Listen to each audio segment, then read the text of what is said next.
જય માતાજી મિત્રો, આજના આ દોડધામ ભરેલા જીવનમાં શું તમે ક્યારેય શાંતિથી બેસીને વિચાર્યું છે કે આપણા જીવનમાં સૌથી મોટી સમસ્યા શું છે? તમે કહેશો કે પૈસા, પણ ના મિત્રો, પૈસા કરતાં પણ મોટી એક સમસ્યા છે જે આજે દરેક ઘરમાં ઘૂસી ગઈ છે, અને તે છે અશાંતિ, ગુસ્સો અને ધીરજનો અભાવ. શું તમારા ઘરમાં પણ નાની નાની વાતોમાં મોટા ઝઘડા થઈ જાય છે?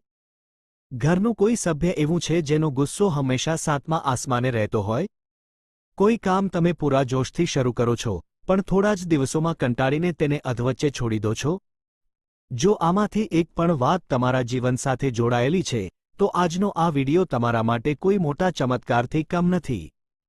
આ વિડિયો એક સંજીવની સમાન છે, કારણ કે આજે આપણે વાત કરવાના છીએ બ્રહ્માંડની એ મહાશક્તિ વિશે, જે મનુષ્યને ગમે તેવા મોટા દેવામાંથી, ગમે તેવી નિરાશામાંથી અને ગમે તેવા ક્રોધમાંથી બહાર કાઢી શકે છે. આજે નવરાત્રિનું બીજું નોરતું છે, અને આ પવિત્ર દિવસ સમર્પિત છે માં દુર્ગાના દ્વિતીય સ્વરૂપ, એટલે કે માં બ્રહ્મચારિણીને. નમસ્કાર મિત્રો, સ્વાગત છે તમારું. હું છું તમારો દોસ્ત, અને તમે જોઈ રહ્યા છો આપણી પોતાની ચેનલ ગુજ્જુ ઇન્ફો અને પરમ વિચાર. આપણા આ ફેસબુક અને યુટ્યુબ પરિવારના જેટલા પણ સભ્યો અત્યારે આ વિડિયો જોઈ રહ્યા છે, તેમને મારી નમ્ર વિનંતી છે કે અત્યારે જ એક ક્ષણનો પણ વિલંબ કર્યા વિના કોમેન્ટમાં જય માં બ્રહ્મચારિણી લખી દો. તમારી એક કોમેન્ટ માતાજીના ચરણોમાં તમારી હાજરી નોંધાવશે. અને જો તમે પહેલીવાર આ ચેનલ પર આવ્યા છો, તો આવા જ શાસ્ત્રોક્ત અને સત્ય માહિતીવાળા વિડિયો માટે અત્યારે જ ચેનલને સબસ્ક્રાઇબ કરી લેજો. મિત્રો, કોઈ પણ ઉપાય ત્યારે જ ફળે છે, જ્યારે આપણે તે દેવી કે દેવતાના મૂળ સ્વરૂપને સમજીએ. માં બ્રહ્મચારિણીનું નામ સાંભળતા જ મનમાં પ્રશ્ન થાય કે બ્રહ્મચારિણી એટલે શું? બ્રહ્મ એટલે તપ, અને ચારિણી એટલે આચરણ કરનારી. જે દેવીએ અનંતકાળ સુધી કઠોર તપસ્યાનું આચરણ કર્યું, તે દેવી એટલે માં બ્રહ્મચારિણી. આ કોઈ સામાન્ય કથા નથી મિત્રો, આ એ કથા છે જે સાંભળ્યા પછી દુનિયાનું કોઈ પણ કામ તમને અઘરું નહીં લાગે. શિવપુરાણ અને દુર્ગા સપ્તશતીમાં વર્ણન છે કે જ્યારે માતા સતીએ પોતાના પ્રાણ ત્યાગ્યા, ત્યારબાદ તેમણે પર્વતરાજ હિમાલય અને માતા મેનાના ઘરે પુત્રી રૂપે જન્મ લીધો. તેમનું નામ પાર્વતી રાખવામાં આવ્યું. એક દિવસ તેમના ઘરે દેવર્ષિ નારદ મુનિ પધાર્યા. નારદ મુનિએ પાર્વતીજીની હસ્તરેખા જોઈને ભવિષ્યવાણી કરી કે, હે કન્યા, તારું ભાગ્ય અત્યંત પ્રબળ છે, પરંતુ જો તારે તારા પૂર્વજન્મના પતિ એટલે કે દેવોના દેવ મહાદેવને ફરીથી પામવા હોય, તો તારે ઘોર તપસ્યા કરવી પડશે. નારદ મુનિના આ વચનો સાંભળીને માતા પાર્વતીના મનમાં દ્રઢ નિશ્ચય થઈ ગયો કે હવે તો હું પરણીશ તો માત્ર શિવને જ પરણીશ, નહીંતર આજીવન કુંવારી રહીશ. આવો અડગ નિશ્ચય. આજકાલ આપણે જોઈએ છીએ કે લોકો થોડી મુશ્કેલી આવે એટલે તરત પોતાનો રસ્તો બદલી નાખે છે, પણ માતાજીએ એવું ન કર્યું. તેમણે બધું જ રાજપાટ અને સુખ સાહેબી છોડી દીધી અને ઘોર જંગલમાં જઈને તપસ્યા શરૂ કરી. તમે કલ્પના કરો મિત્રો, એ તપસ્યા કેટલી કઠોર હશે. શાસ્ત્રો કહે છે કે માતાજીએ પૂરા 1000 વર્ષ સુધી માત્ર ફળ અને ફૂલ ખાઈને તપસ્યા કરી. શું આપણે 1000 વર્ષ છોડો, એક દિવસ પણ ભૂખ્યા રહી શકીએ છીએ? ત્યારબાદ આગલા 100 વર્ષ સુધી તેમણે માત્ર જમીન પર ઉગેલા શાક અને પાંદડા ખાઈને દિવસો કાઢ્યા. તપસ્યા જેમ જેમ આગળ વધતી ગઈ, તેમ તેમ આકરી થતી ગઈ. ત્યારબાદના 3000 વર્ષ સુધી માતાજીએ માત્ર જમીન પર ખરી પડેલા સૂકા બીલીપત્રો ખાઈને ભગવાન શિવની આરાધના કરી. ઋતુઓ બદલાતી ગઈ. ક્યારેક ભયંકર તાપ, તો ક્યારેક ધોધમાર વરસાદ, તો ક્યારેક હાડ થીજવતી ઠંડી. પણ માતાજીનું ધ્યાન જરાય ડગમગ્યું નહીં. અને અંતે તપસ્યાની ચરમસીમા ત્યારે આવી જ્યારે માતાજીએ એ સૂકા પાંદડા ખાવાનું પણ છોડી દીધું. જળ અને અન્ન બંનેનો ત્યાગ કરી દીધો.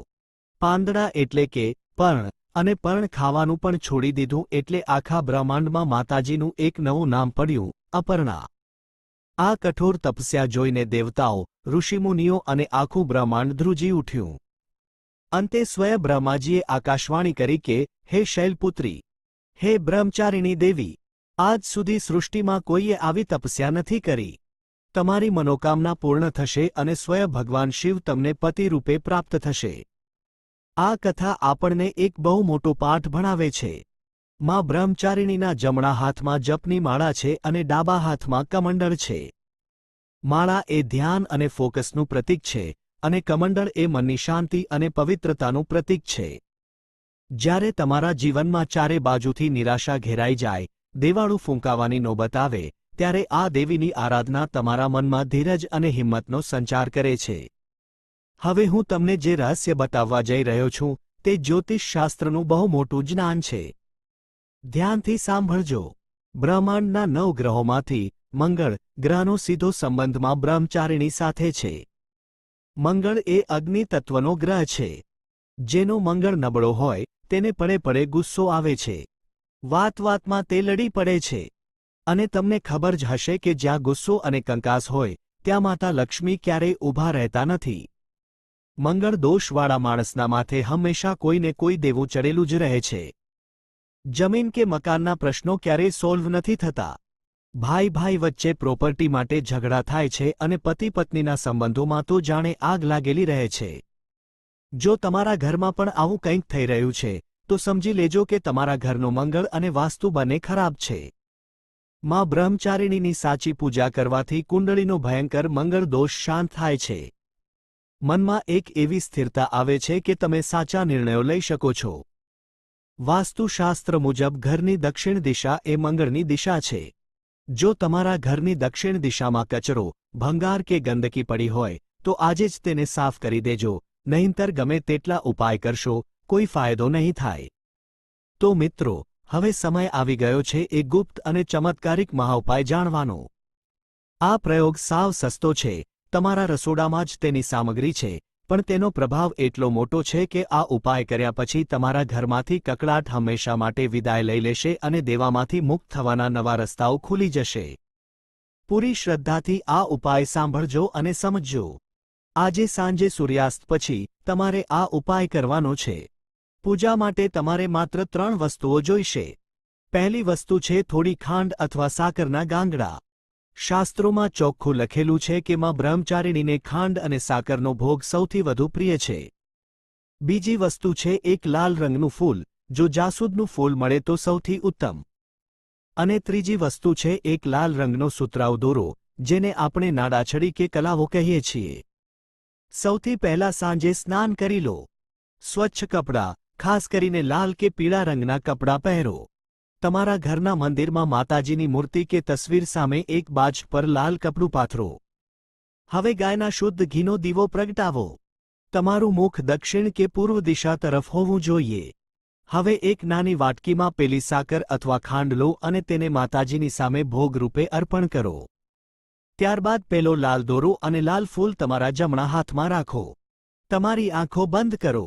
તમારા શ્વાસને એકદમ ધીમા કરો અને માં બ્રહ્મચારિણીના એ તપસ્વી સ્વરૂપનું મનમાં ધ્યાન ધરો. હવે માતાજીને તમારી તકલીફ કહો. જો તમારા પતિ કે દીકરાને બહુ ગુસ્સો આવતો હોય તો તે કહો. જો માથે લાખો રૂપિયાનું દેવું થઈ ગયું હોય તો તે કહો. જો કોઈ કામમાં સફળતા ન મળતી હોય તો એક બાળકની જેમ માતાજીને વિનંતી કરો. ત્યારબાદ તમારે માં બ્રહ્મચારિણીના એક અત્યંત શક્તિશાળી અને સિદ્ધ મંત્રનો જાપ કરવાનો છે. આ મંત્ર છે ઓમ હરિ શ્રી બ્રહ્મચારિણ્યય નમઃ.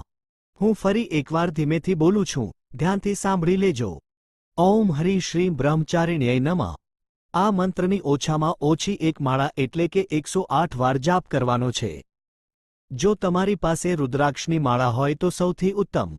જાપ કરતી વખતે તમારું પૂરું ધ્યાન માત્ર મંત્ર પર જ હોવું જોઈએ. દુનિયાના કોઈ બીજા વિચાર મનમાં ન આવવા જોઈએ. જાપ પૂરો થયા પછી તમારા હાથમાં રહેલું લાલ ફૂલ માતાજીના ચરણોમાં અર્પણ કરી દો. અને જે પેલો લાલ દોરો એટલે કે નાડાછડી છે તેને માતાજીની મૂર્તિ કે ફોટાને સ્પર્શ કરાવીને માતાજીના આશીર્વાદ રૂપે સ્વીકારી લો. આ દોરાને તમારે તમારા જમણા હાથના કાંડે બાંધી લેવાનો છે. જો તમારા ઘરમાં કોઈ એવું સભ્ય છે જેને નાની નાની વાતમાં ગુસ્સો આવે છે તો આ દોરો તેના હાથમાં બાંધી દેજો. આ દોરો સામાન્ય દોરો નથી રહ્યો મિત્રો. આ મંત્ર સિદ્ધ રક્ષાકવચ બની ગયો છે. જ્યાં સુધી આ દોરો હાથમાં રહેશે ત્યાં સુધી વ્યક્તિનું મન શાંત રહેશે અને તે ખોટા નિર્ણયો નહીં લે. હવે વાત કરીએ પેલા સાકરના ભોગની. પૂજા પૂરી થયા પછી વાટકીમાં રહેલી સાકર કે ખાંડનો પ્રસાદ ઘરના દરેક સભ્યને વહેંચી દો. શાસ્ત્રો કહે છે કે આ મંત્ર મુગ્ધ સાકર ખાવાથી પરિવારના સભ્યોની વાણીમાં મીઠાશ આવે છે. જે ઘરમાં રોજ સવાર સાંજ અપશબ્દો બોલાતા હોય ત્યાં પણ આ સાકરના પ્રભાવથી એકદમ શાંતિ સ્થપાઈ જાય છે. પરંતુ મિત્રો, આ ઉપાય કરતા પહેલા અમુક કડક નિયમોનું પાલન કરવું બહુ જરૂરી છે. નવરાત્રિનો બીજો દિવસ બ્રહ્મચર્યનો દિવસ છે. આજના દિવસે તમારા વિચારોમાં, તમારી વાણીમાં અને તમારા આચરણમાં સંપૂર્ણ પવિત્રતા હોવી જોઈએ. આજના દિવસે કોઈના માટે મનમાં ખરાબ વિચાર લાવવો, કોઈ ગરીબનું અપમાન કરવું કે કોઈની નિંદા કરવી એ ભયંકર પાપ માનવામાં આવે છે. આજના દિવસે ઘરમાં માંસાહાર કે દારૂ તો દૂરની વાત છે, ડુંગળી અને લસણનો પણ ત્યાગ કરવો જોઈએ. જો તમે પૂરી શ્રદ્ધા, નિયમ અને વિશ્વાસ સાથે આ ઉપાય કરશો તો માં બ્રહ્મચારિણી તમારા જીવનની તમામ અડચણો દૂર કરી દેશે એ વાતની પૂરી ગેરંટી છે. મિત્રો, મેં મારો પૂરો પ્રયત્ન કર્યો છે કે આજના આ વિડીયોમાં તમને સાચી, સચોટ અને શાસ્ત્રોના આધારે સંપૂર્ણ માહિતી આપી શકું. જો આ વિડીયો જોતી વખતે એક ક્ષણ માટે પણ તમારા મનને શાંતિ મળી હોય, કંઈક નવું જ્ઞાન મળ્યું હોય, તો આ વિડીયોને એક લાઇક જરૂરથી આપજો. તમારી એક લાઇક મને આવા જ ઊંડા અને સાચા વિડીયો બનાવવા માટે મોટિવેશન આપે છે. અને મારી એક અંગત વિનંતી છે, આ માહિતી માત્ર તમારા પૂરતી સીમિત ન રાખતા. આજના